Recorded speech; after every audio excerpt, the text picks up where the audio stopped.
Hello friends, welcome to PK English classes. PK English classes में आपका बहुत बहुत स्वागत है। दोस्तों, मैंने कई बार देखा है कि स्टूडेंट पूरा टेंस के रूल्स को याद कर लेते हैं, पूरा फॉर्मेट को याद कर लेते हैं, भाव फॉर्म्स याद रहता है, स्ट्रक्चर याद रहता है, लेकिन फिर भी हिंदी वाक्य को अंग्रेजी में अनुवाद करने में उनको प्रॉब्लम होती है, स्पेशली टेंस पर आधारित। कई बार मैंने भी देखा है क्लास में, मैंने बहुत सारे स्टूडेंट को ऐसे करते देखा, तो मैंने बोला कि आपको टेंस का रूल याद है? बच्चा ने बोला हाँ सर याद है। मैंने बोला प्रेजेंट परफेक्ट टेंस का अफर्मेटिव रूल बताओ, सब्जेक्ट प्लस हैज है प्लस भी3 प्लस सब्जेक्ट, वो बता दिया। बोले यार तुमको जब टेंस का रूल याद है, भाव फॉर्म्स याद है, तो बनता क्यों नहीं है? तो उसने कहा कि सर जानते हैं, हमको यह समझ में नहीं आता है ना कि दिया गया हिंदी वाक्य किस टेंस में। तो मैंने रियलाइज किया कि ये सिर्फ हमारे स्टूडेंट का प्रॉब्लम नहीं है, ये मेरे कोचिंग संस्था की प्रॉब्लम नहीं है, बट ये प्रॉब्लम एक यूनिवर्सल वर्ल्ड वाइड प्रॉब्लम है। तो मैंने इस प्रॉब्लम को सोल्यूशन निकाला और मैंने सोचा कि इसको मैं आप लोगों के बीच रख देता हूं। अगर आप में किसी को ऐसा प्रॉब्लम्स हो तो उन्हें ये वीडियो जरूर शेयर कर दीजिएगा, ताकि उनको टेंस पर आधारित वाक्यों को हिंदी से अंग्रेजी में अनुवाद करने में प्रॉब्लम ना हो। क्या करें? तो ट्रीटमेंट दो तरह के हैं। ये आपको जो है कि पहले खाना है और ये बाद में खाना है। ये दो टैबलेट है, ये टैबलेट 1 है और ये टैबलेट 2 है। ये दोनों टैबलेट अगर आपको ना बिना पानी के निकल लेना है, अगर एक बार निकल गया ना प्रॉब्लम सोल्व। तो पहले टैबलेट की बात करते हैं। करना क्या है? सबसे पहले आप ये नोटिस कर लो कि यदि किसी हिंदी वाक्य के क्रिया के अंत में है लगा हो तो प्रेजेंट टेंस माना जाएगा। क्या माना जाएगा? Present tense. अगर था, थे, थी इत्यादि लगा हो, है ना, या ई ए, है ना, इसके बाद था, थे, थी, ते लगा हो तो पास्ट टेंस में माना जाएगा। किस टेंस में? पास्ट टेंस में। अगर गा, गे, गी लगा हो तो फ्यूचर टेंस में। जैसे मान लीजिए राम बाजार जाएगा, कौन टेंस है? तो लड़का बोला कि गा लगा हुआ है लास्ट में, सर फ्यूचर है। राम बाजार जा रहा है, कौन टेंस है? तो सर इसके अंत में है लगा हुआ है, सर ये प्रेजेंट है।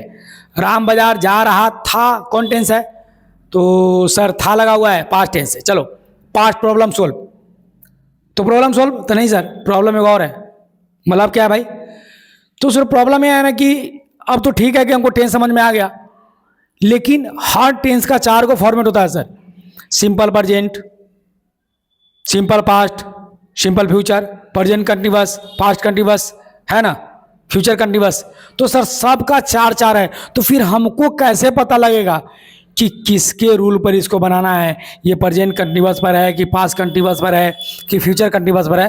तो उसके लिए एंटीबायोटिक दवाई नंबर 2, ये टैबलेट 2 ले लो। यदि किसी हिंदी वाक्य के क्रिया के अंत में ता, ते, ती लगा हो तो समझ जाना कि सिंपल में। किसमें है? सिंपल में। जैसे मान लीजिए यहां पर दिया है मैं चाय पीता हूं, तो ता लगा हुआ है। अब बगल में हूं, तो हूं बराबर प्रेजेंट, ता बराबर सिंपल, तो टेंस का नाम क्या पड़ा? Simple present. अब यहां पर देख लो, अगर हम यहां पर था लगा देते हैं, है ना, तो था बराबर पास्ट और ता बराबर सिंपल, तो क्या पड़ा?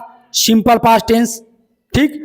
तो अगर ता, था, ती, थी, ते, थे इत्यादि लगा रहे तो समझ आइए कि सिंपल। था लगा हो तो पास्ट, यहीं पर अगर है लगा देंगे तो क्या हो जाएगा? Simple present tense. ठीक, इतना याद रहेगा आपको। अब देखिए, यदि किसी हिंदी वाक्य क्रियाकंद में रहा, रही, रहे लगा हो तो समझ जाना कि कंटिन्यूअस में। किसमें? कंटिन्यूअस में। मान लीजिए कि यहां सेंटेंस दिया है कि वह रो रहा है, वह गा रहा था, वह गाता रहेगा। देखिए तीनों को मैं प्रूव करता हूं। रहा तीनों में कॉमन है तो कन्फर्म है कंटिन्यूअस है। अब किस टेंस का कंटिन्यूअस है? तो है लगा हुआ है तो है बराबर प्रेजेंट और रहा बराबर कंटिन्यूअस। कौन टेंस? Present continuous. था बराबर पास्ट, रहा बराबर कंटिन्यूअस। कौन टेंस?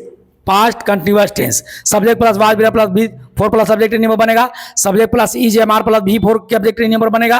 और वह गाता रहेगा, रहा रही के बाद गा लगा, गा बराबर फ्यूचर और रहा बराबर कंटिन्यूअस, यानी कि फ्यूचर कंटिन्यूअस के नियम पर बनेगा। इसका रूल होगा subject plus shall will plus be 4 plus subject.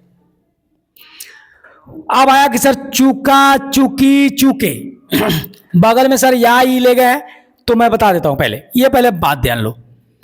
कोई भी परफेक्ट टेंस हो, चाहे प्रेजेंट परफेक्ट हो या पास्ट परफेक्ट हो या फ्यूचर परफेक्ट हो, सब में कॉमन वर्ड है आपको चुका, चुकी, चुके।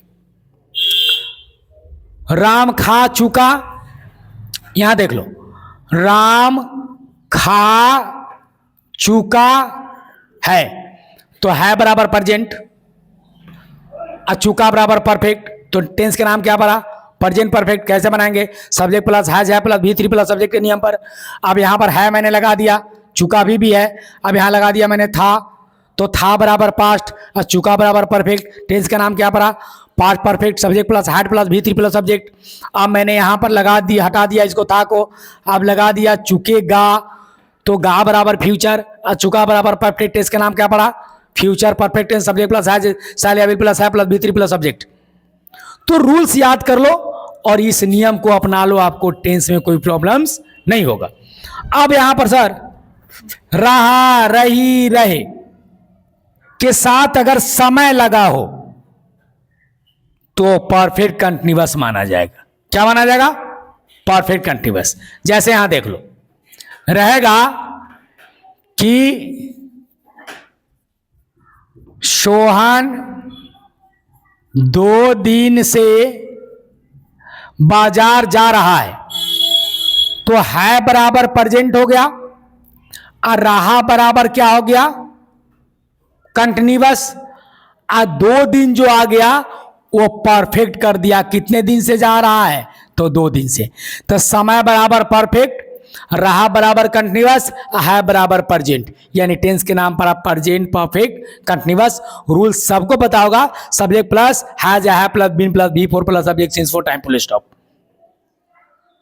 तो आप जो है कि इसको एक बार खूब बढ़िया से, एक बार नहीं 2 बार वीडियो को चलाकर खूब बढ़िया से समझ लो, आपको प्रॉब्लम सोल्व हो जाएगा। फिर क्या करना कि आप जो फॉर्मेट स्ट्रक्चर सर ने लिखवाए हैं, है ना, तो आप उसको एक बार याद कर लेना, अब फिर आप बनाने बैठना और मेरे ट्रिक्स का यूज करना, आपको हर टेंस का ट्रांसलेशन आराम से बन जाएगा, कोई प्रॉब्लम नहीं होगा। जैसे मान लीजिए कि किसी स्टूडेंट ने बोला कि वो बाजार जा चुका है, किस टेंस में है? तो तुम अपना दिमाग लगाना, है बराबर प्रेजेंट, चुका बराबर परफेक्ट। भैया ये प्रेजेंट परफेक्ट टेंस का है, तो इसका रूल क्या होगा? रूल तो तुम्हें याद है, सब्जेक्ट प्लस हैज या है प्लस V3 प्लस सब्जेक्ट। फिर बनेंगे, फिर आपसे सारे टेंस का अंग्रेजी अनुवाद बनेंगे। ठीक, अब थोड़ा सा हम स्पेशल बात आपसे कर ले रहे हैं। क्या? यदि किसी हिंदी वाक्य की क्रिया के अंत में या, थी, ए, थे या ई, ए, नोट करके लिख लेना। यदि किसी हिंदी वाक्य के क्रिया के अंत में या, ई, ए या था, ई, थी, ए, थे, ये अगर लगा हो तो सिंपल पास्ट टेंस के नियम पर अनुवादित होगा। जैसे यहां पर देख लिए, यहां पर मैंने कोई पर, हाँ, यहां पर खा गया है, क्या मतलब कि हम लिखते हैं वह बाजार गया है। देखिए है लगा हुआ है तो ये मेरा नियम तो लागू हो गया कि या, ई, ए